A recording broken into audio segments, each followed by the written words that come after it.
to fair hearing. You have that right to express yourself on what happened. And at that point, while the investigation is going on, in a situation like this, you don't just pass judgment. You don't just say, oh, he was caught in the act, or he has been reported to have raped, or a lady has been screaming while the guy was inside. Nobody knows what happened, and now he has been. Sometimes the person is sentenced to death, and the lady family begins to is she's sidelined from the family. From the family. She's there's a word for it. She's actually ostracized from the family. Some of them are then known to become suicidal, not because of the rape anymore, but because family who should have identified with them have ostracized them. So you see, the problem is large. Now, America's system, why do they catch criminals like that? Because they have a database where people's DNA are being submitted. Fingerprints are being submitted. We lack that in Nigeria. There are no, you can't tell me the fingerprint of every Nigerian is in a database. No. Not even every Nigerian has national identity card. No. You can't tell me now that there's a database in Nigeria where the DNA of all Nigerians. No. But in America, in United Kingdom and some of these big European nations, they have all of that. They process you the day you are born. They get your data, your DNA samples and everything. This is how so many persons have been vindicated today. From the crime scene, the hair that was collected, they now check for DNA samples with the person that was actually put in prison. And you find out that the DNA samples are not the same. The person is vindicated. We lack these amenities in Nigeria. Now first, from your perspective, no, this is not the law now. What justice should be given to the person who perpetrates the act of rape? Well, like our sister said, they should castrate the person. For your perspective, what do you think? If we say castration, it still goes to the fact that some persons can be innocent and no. For that one, we have kept that one now because we're going to revisit that one. But from your perspective, you have already said a rapist is a killer. Because even if it doesn't kill you physically, it has killed a psychological disorder. It's a psychological destruction, and your morality is impaired for life. So then what should you as a person pass as judgment for a rape perpetrator? Well, when somebody is caught in such an act, he has to be totally, or there is a suspected case of, if I say it's caught in an act, it means he was really there. The question, you have to listen to the question. If you were put as the justice over this case, what will you say to a victim that be found guilty? What will be, is it by hanging, death by firing squad, is it drowning, is it, what do you think? I want to see how you weigh the rape case now. Well, in that case, such a person has to be reprimanded for a period of time, and after which the person pays a fine. And alternatively, the person is reprimanded and the properties of the person, half of it should be taken over by government. If at all he has, half of it should be taken over by government. So when somebody reasons the consequence of what he wants to do, he will not want to venture into that, losing everything and starting from afresh. You see, Nigerians that we are, Nigerians are not afraid of any other thing apart from death. Even that death, there are people who are still not afraid of it. Now, we had instances where a law was passed in certain states. Anyone caught and found guilty of kidnapping should be killed and his house demolished. Certain states came up with it, started it, like Port Harcourt. There were instances in Port Harcourt, River State, and some other state, like in Kogi State, when the previous governor, before this present one, they destroyed the kidnapper's house. The den was destroyed permanently. You understand? So, but when it came to killing the people, human rights activists came up and said, no, it's against humanity. And that was why the law began to, it began to die. Certain governors do no longer sign death for such people anymore. If you are not giving justice, you are not passing the justice that the person should die by so and so, the person should be hanged, or like our sister said, castrated. Castrated is even a pitiable justice, because the person is not dead. As they castrate him, they take him to the hospital to treat him so that he shouldn't bleed out and die. So I used to standing by that the person should just be reprimanded for a while. In the US system is life imprisonment, because it's death. When the person flashes back to that, when it's not consensual, it is death. Okay. Well, we have to also look at the cause of rape. What makes people indulge in raping? What makes people perpetrate their acts? When somebody is under influence, that's why I said the person has to be reprimanded for some time, pays a fine, that's after some years, before the person will be allowed out. When somebody is involved in such an act, we know the society we live in today, where there is drug abuse everywhere. Someone can be under an influence of either alcohol, cocaine, or whatever. And because of that influence, because no normal-minded person will want to go and rape somebody, there is always a force that is compelling the person to do so. Probably he's unable to control himself because of what he has taken.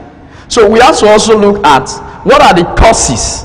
If we can work on the causes of rape, what will probably make somebody want to rape or commit an act, such an illicit act, if we can control those causes, then the rape will reduce. It will come to a very low level. Now, for instance, if we say, okay, like every average youth now, like from the age 15, 14, they're already smoking. They're already taking drugs. Because of the crave for wealth and crave for self-esteem, everybody has to know that I have arrived. And most of the times, improper parenting also leads to this. So we should also look at the causes. We are treating the problem, which is rape. We should also look at the cause of rape.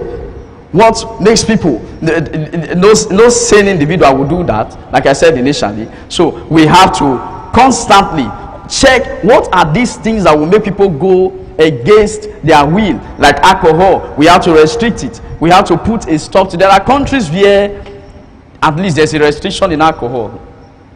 Places like Scotland. There are places where you don't just smoke the way you like.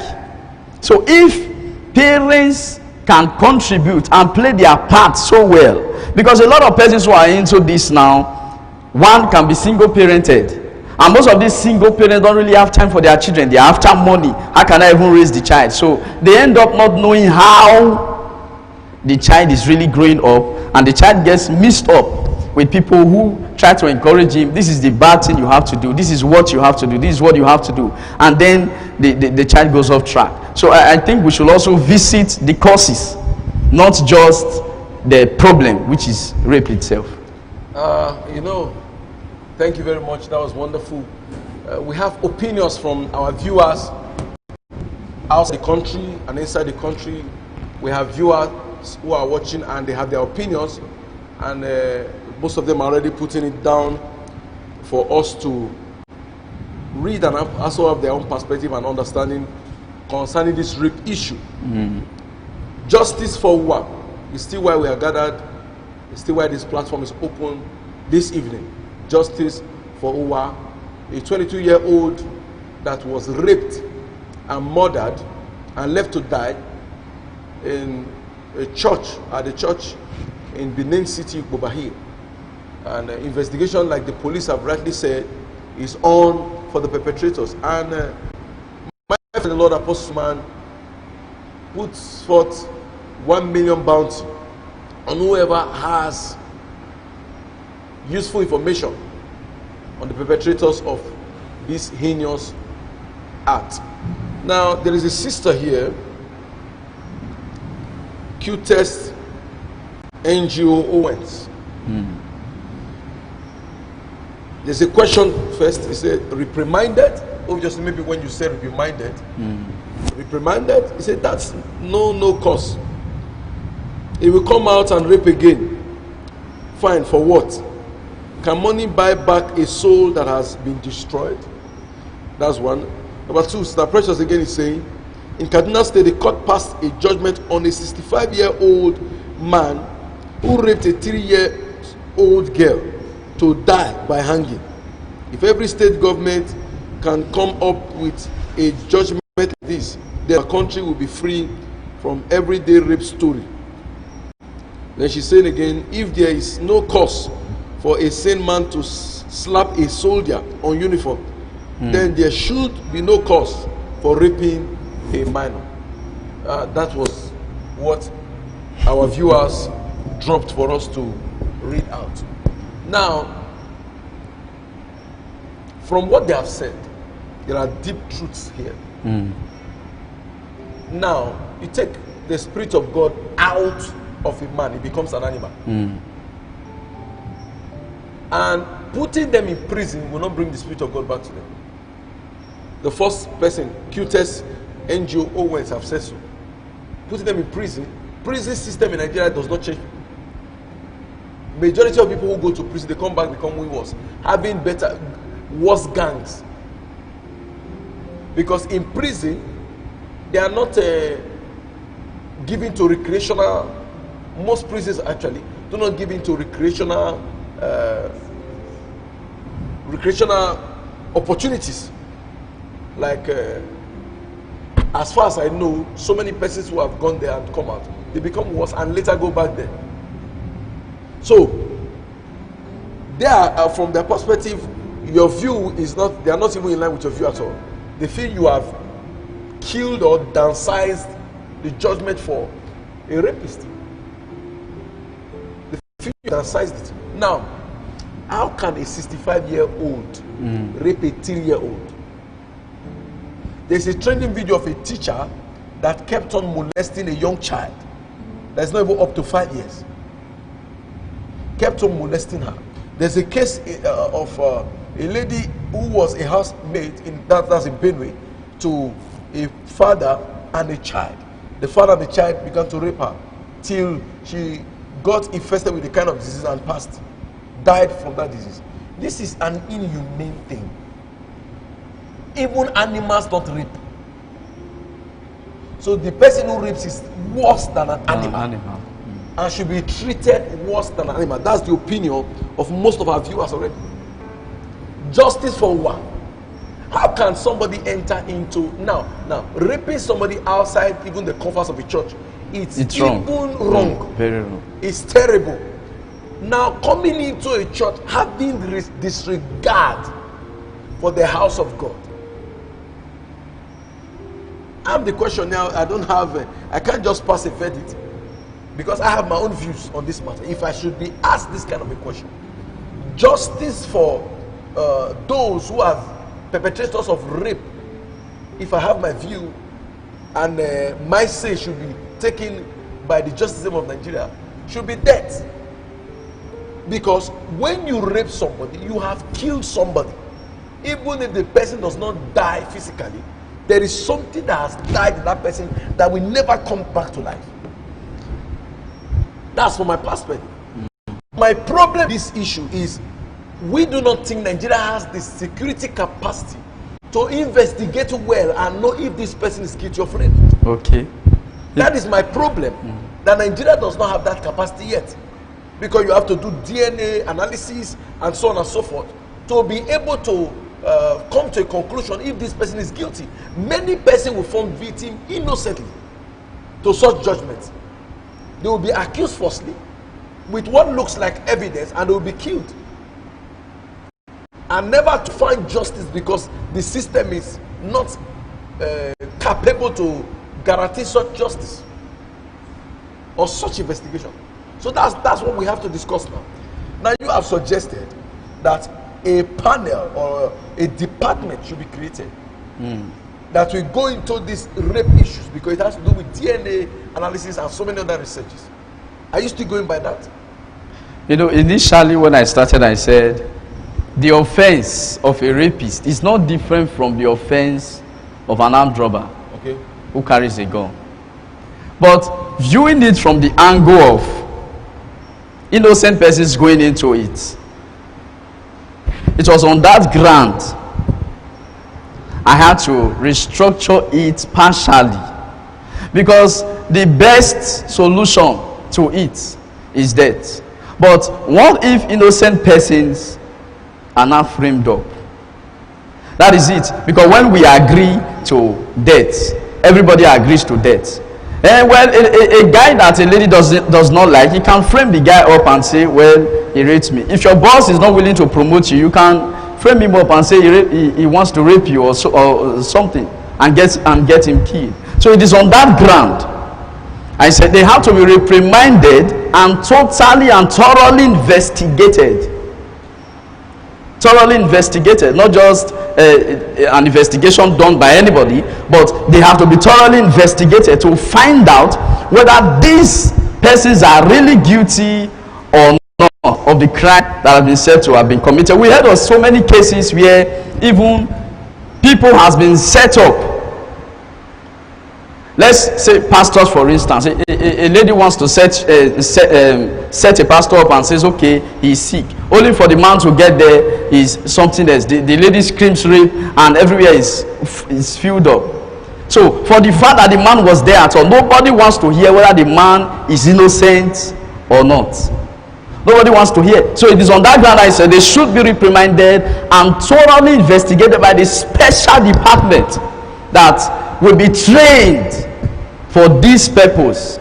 Because anybody who commits such an act, there is every tendency that he will say he did it one time or the other. He must speak it out. So he has to be thoroughly investigated, not as just a policeman, but somebody who has been professionally trained, who will disguise himself as a normal person. As a normal person.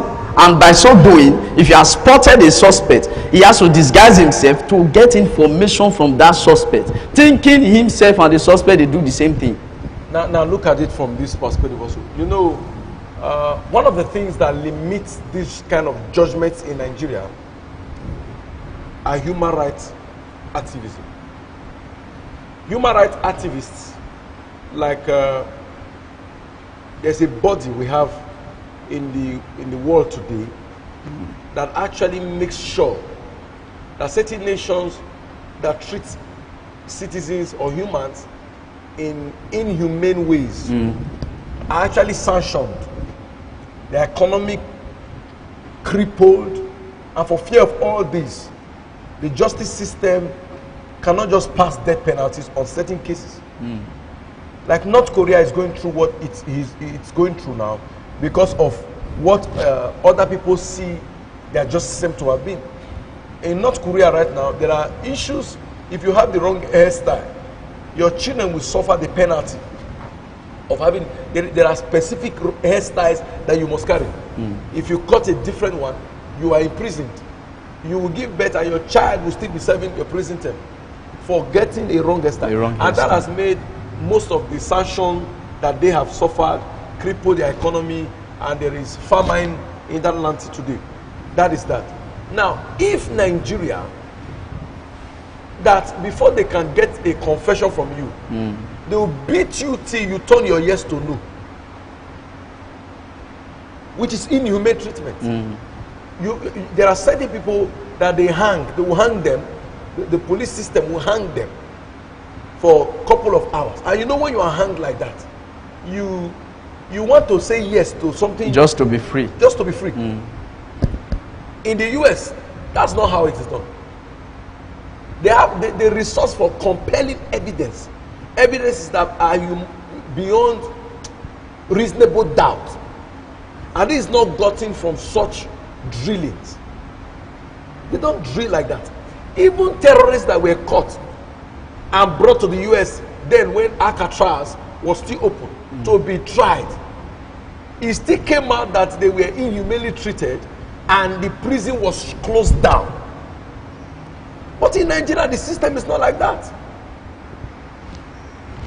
If we say we want to sentence these people to death, the whole Nigeria will say yes.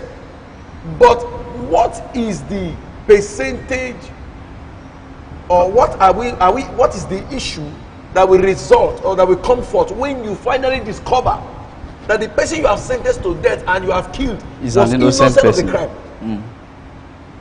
So we have to also consider that part. We have all agreed that rape is the person should be killed. Everybody is shouting death to rape perpetrators, which is correct.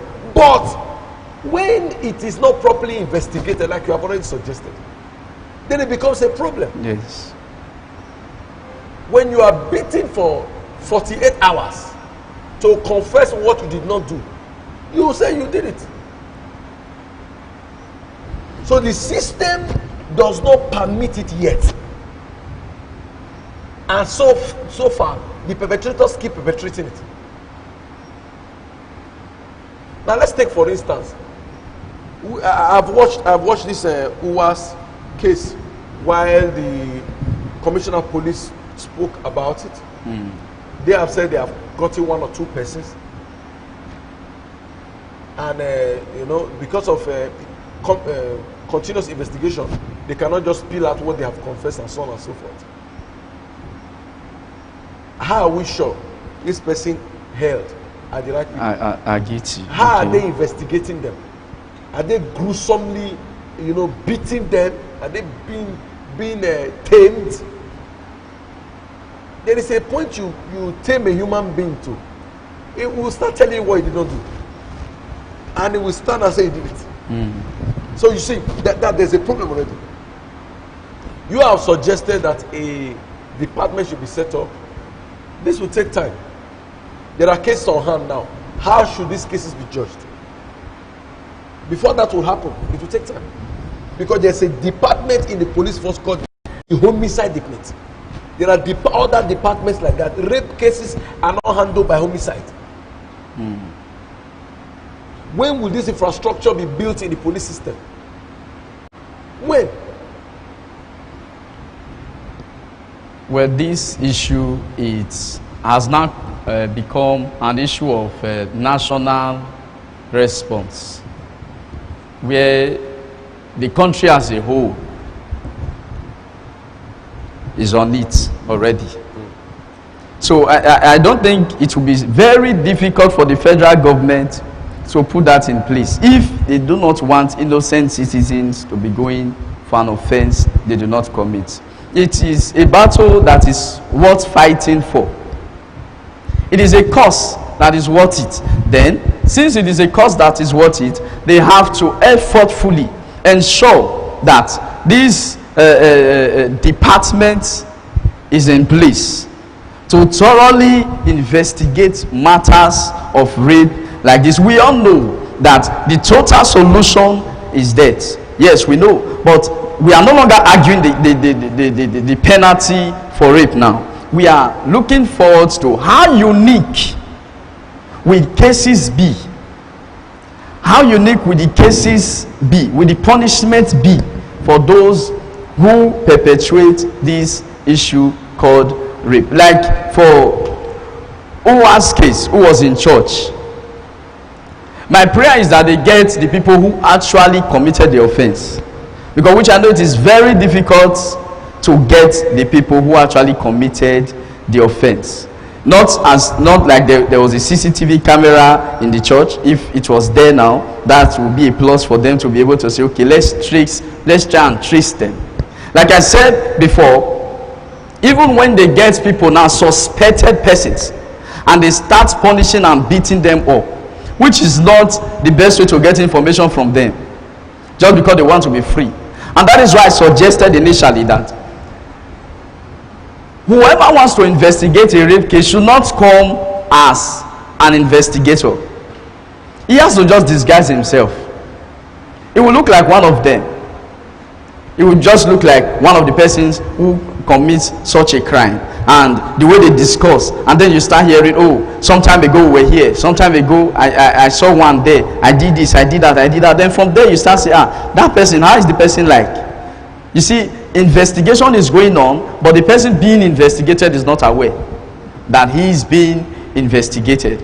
So the department who will totally investigate this has to be invested on by government. It shouldn't be something that will cause so much delay, because government has that capacity to make whatever has to be.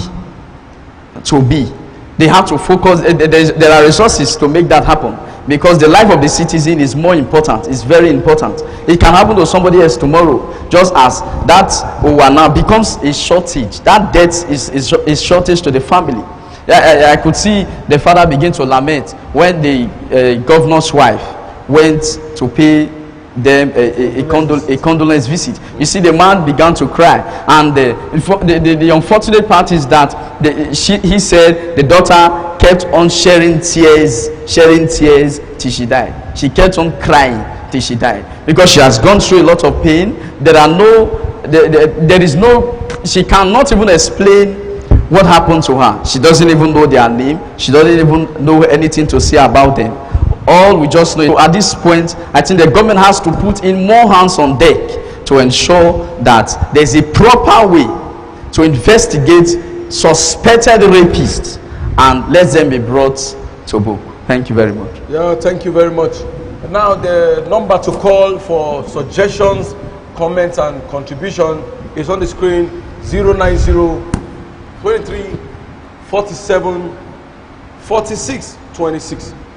If you're abroad, you can then dial our code +234 9023 47 46 26. Please call and then give us your own open suggestions and your contributions. Now, why will somebody rape? Why will somebody rape? For different reasons and different purposes. Now, there is this trend that when you rape somebody, then get some substance from the person, it can ritually provide money for you. Some persons do that for money, for ritual.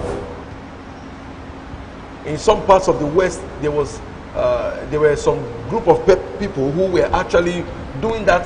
They would get into people's homes and do that with them, kill them, and then use a certain cloth to wipe the blood, and then go back until the Lagos State Commissioner of Police went to the matter, and most of the perpetrators were caught and then jailed in prison. So what will make somebody rape? Is it still that ritual purpose, or are there other issues, reasons? We should look at the reasons why people rape. What do you think are the reasons? Like, I have brought out that ritual perspective now. What are other reasons? Well, the use of drug can also be a cause. Okay. And all these causes why people rape will be gotten during investigation. Oh, you are not sure that this person committed the offense.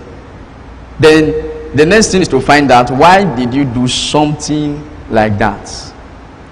Someone who did that for ritual purpose does not even deserve to live. Does not deserve to live, because he's trying to arrive before your time, cutting corners to arrive before your time. Then the use of drug, like I said, number one. Number two, lust can also cause it. Anybody you just see a lady, the next thing that enters your mind is, oh, I must sleep with her. That's the spirit of lust. It also causes it, and that thing flows. There are families where that runs in their gene. It runs in their gene. So such a person just needs God to set him free, because it is not a good thing at all. Then, and so many other reasons. Some may just want to do it because they want to punish the girl. Probably you've spoken to the girl, he disagreed, and then you say, okay, I want to forcefully prove to her that I can do this and I can do that. I can take whatever you refuse to give to me by force.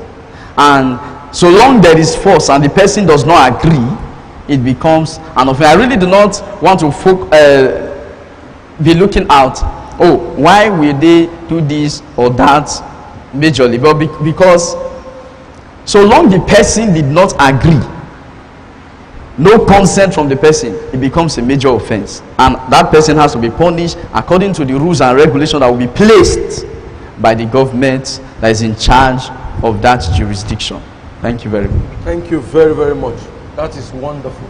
Now, also, one of the things that Nigerians have to know is speaking out when you're a victim of rape is also needed. It can help a lot. But people fear stigmatization. Yes, yes. For the fear of stigmatization, a lot of persons will not want to speak out. What is your advice to this person? Because so many persons are watching now. There is always a way to speak out. Okay. Even, you know, at this point now, there are unions, there are feminist unions that you can actually confide in. They don't necessarily have to bring you to the TV. It has to be a private issue. You just discuss it with whoever is in charge of such a group or a department. You tell him or her what is going on, or this is how it happened, how everything happened, and he or she now takes that information, pen them down, and brings it up when they have any time they want to discuss on that issue, or they want to use those mediums to tackle the issue that is on ground. They are looking for a way to bring solution. So the person must not necessarily come to the TV. The face of the person is not really important in a case like that. They have to be a private discussion with those persons who are licensed to investigate the matter. Thank you very much. Viewers, we want to appreciate you for you have been doing since, and your contributions are actually noted. Please, if you want to contribute more, you can put a call across. We are still talking about justice for Uwa. We want to condole with the family. We want to send our condolence message to them. You have lost somebody, but you have gained everybody. The sympathy of everyone is on you at the moment. And Uwa's case is going to bring a pivotal change to certain sisters and how they are abused in Nigeria in particular. The activism and the force that has been put on Uwa's case is going to make a lot of change, or cause a lot of change, as it comes to the woman or the girl child in Nigeria and outside the country. Please, I'd like you to note that your contribution will go a long way to cause a change. Do so, do not be afraid. Justice for Uwa and all that rape victims in Nigeria, both dead and alive, are the reasons why we are here. Thank you. Now, Mr. Ebe Usiho Aswegbe here, you have actually contributed immensely to the cause of justice for Uwa. You have done it before in other issues, and you are doing it again tonight. We want to appreciate you for your time. Thank you very much, sir. Thank you. We want to appreciate you. Now, you said there are evidence. Somebody is talking to us live. We will take a few contributions and questions before we call it a day. He said there are evidences of rape victims, either dead or alive, to facilitate investigation, e.g. semen, fingerprint. In every rape scene, there is always an evidence left behind by the rapist.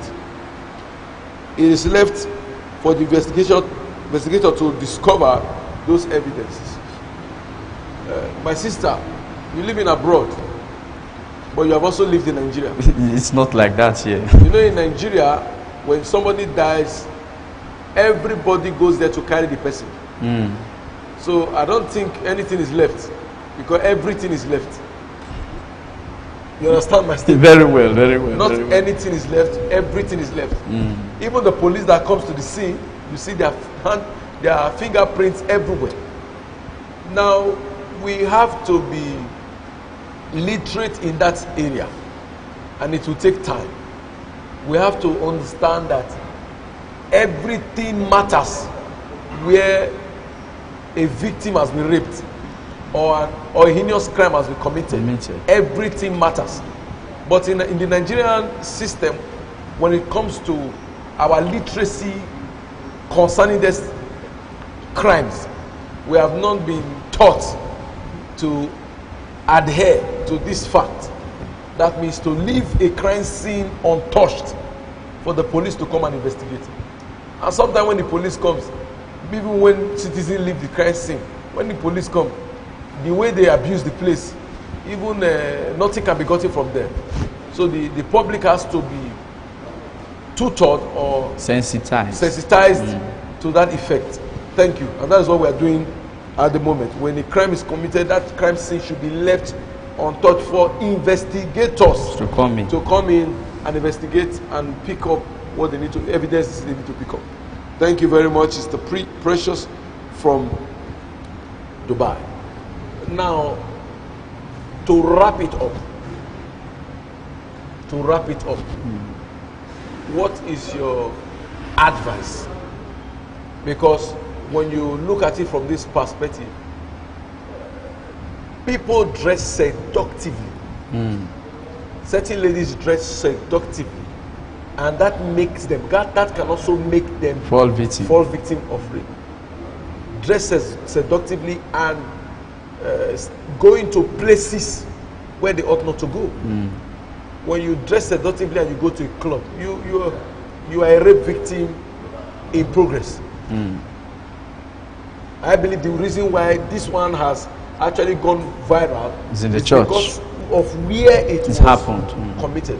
So, what is your statement? Well, when a lady dresses seductively, it can also be, it is a way, although it looks represented, like you are presenting yourself to be raped, it's not also a yardstick to be raped.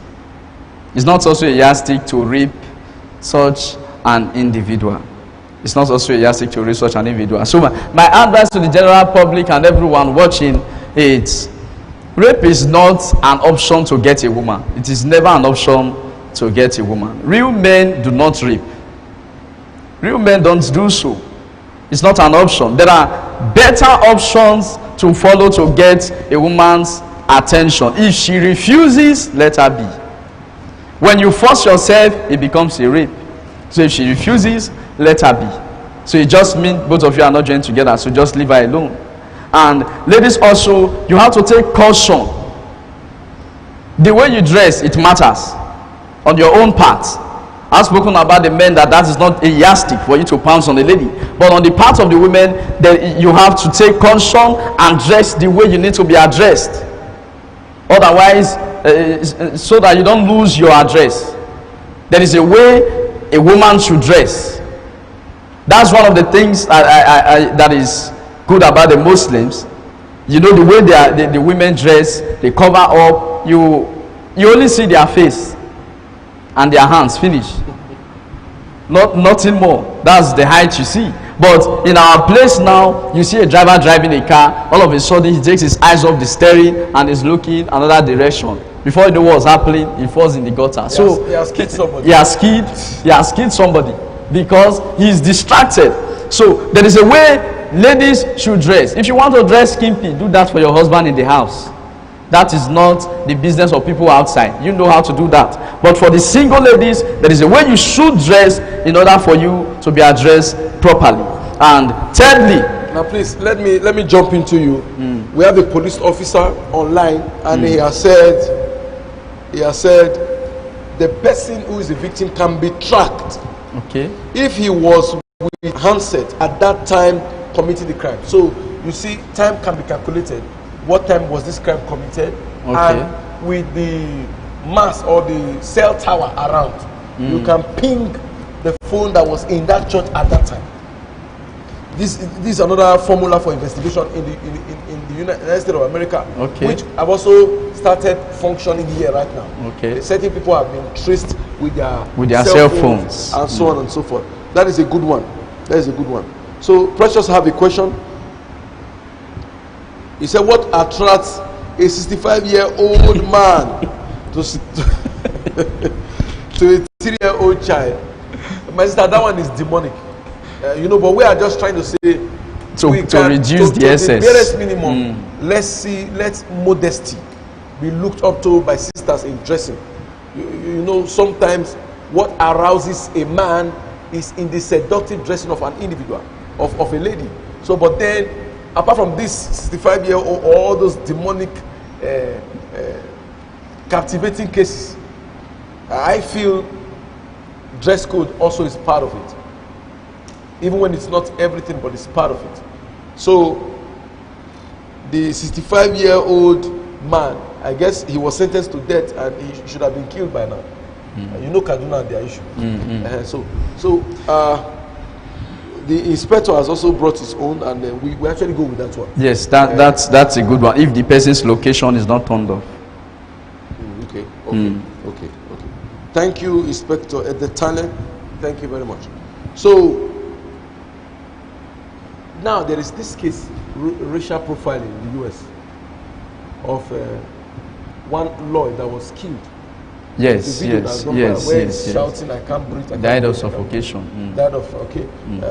I don't know if you can just throw light into that. You know, police killings is also rampant in Nigeria. We had a 13-year-old girl, Tina, that was killed in Lagos around Iyana Iwo or something like that. She was killed by a stray bullet of an officer who was threatening a driver to give him 200 naira that could not give him 200 naira. The girl was killed by a stray bullet. But these officers have been apprehended and have been arrested. In the US also, the officers there have been charged for second-degree murder. Second-degree murder and manslaughter for some other officers that were not on the guy's head. So what do you say about that? This attempt killing by the police? Well, you know, there's something about the police, starting from the Nigerians. I will want to say this politely, that, okay, some policemen are arrogant. When the ones that they are on that uniform, they are in their black, they are very arrogant. They can talk to you the way you like. They feel that you are now like, you are nothing to them. Once they are with gun, you hear the way they talk when they are on the roadblock. They talk as if the whole world is in their hand because there's a gun with them.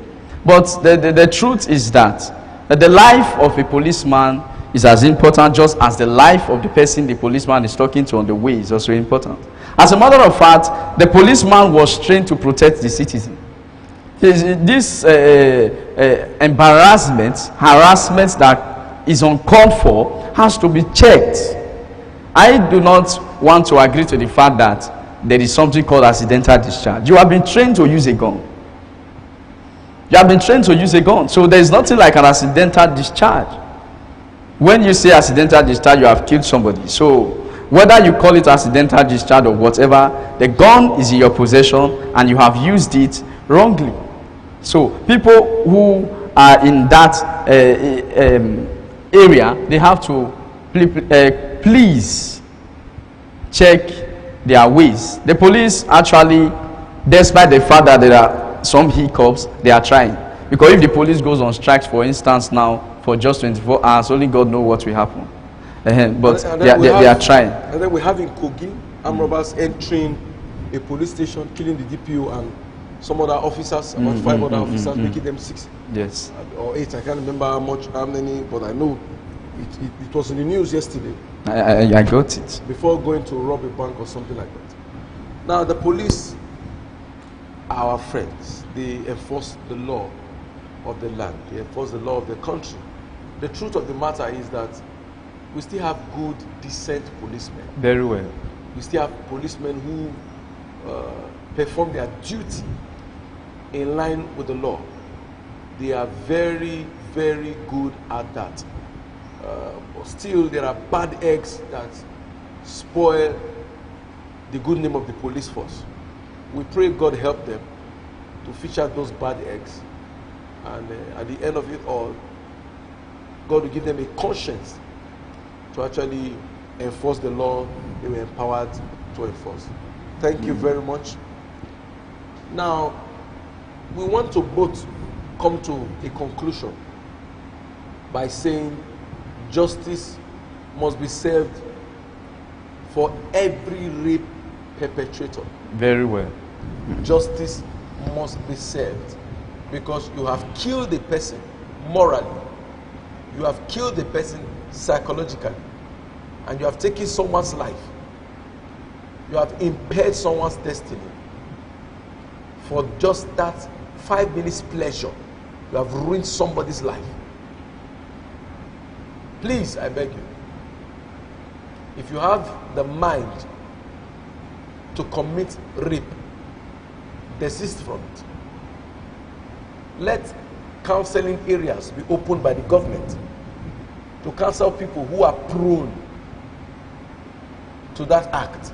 They should come into those counseling halls free of charge, and they should be talked to. In America and certain Western worlds, Western countries, you discover that they have departments for counseling. In Nigeria, it's not there. You go there and you tell them what you're going through. Suicidal persons, post-traumatic stress persons, they go there and they are spoken to, and it had a lot of way to curb these excesses and these menace. Please, I guess these parastatals should be set up in Nigeria as a country. There must be justice for Uwa. God is involved. Justice must be served for all those rape victims who are crying bitterly. Come up, speak out. Let somebody hear your case. Some have been silenced, but you know, because one was silenced doesn't mean every other person can be silenced. Uwa's case now has gone viral because of where it was committed. Yours can go viral. It is true people will stigmatize you, but you understand that getting something out of your mind goes a long way to better your life. I beg you, do so and let the Lord help to bring an end to this evil that is plaguing the country. Thank you very much for being a part of this journey so far. Thank you, Mr. Abel. Thank you very much, for sir. coming up. Thank you, my Eben pleasure. TV crew, for making this meeting a success. And you, viewer, thank you for sharing and blessing a life. The Lord bless you also. My name remains Philemon Eyimak, and today happens to be my birthday. Happy birthday. Yeah, Sir. thank you very much. And every one of you that wished me happy birthday online, the Lord bless you. The Lord cause his face to shine on you. There's no permission for social gathering. That is why we have not celebrated it. But the moment the lockdown is brought to An end. we would invite you to come and eat rice, because life is worth celebrating. And I also want to use this medium to celebrate my spiritual parents, Apostle, Professor, and Dr. Lizzie John Suleiman, that just marked 16 years marriage anniversary. It is not easy. 16 years is not 16 days. 16 years, my brother, not be beans. So, for God's grace to have been with them, and the love that they share is radiating, is glowing. Every time you see them, it glows. And it shows that both parties are committed to make their marriage work. Thank you, Mommy. Thank you, Daddy. 16 years. It has been a wonderful time. And we hope to also get to that level in our marital life. Thank you very much. God bless you. We'll call it a day now. Thank you very much.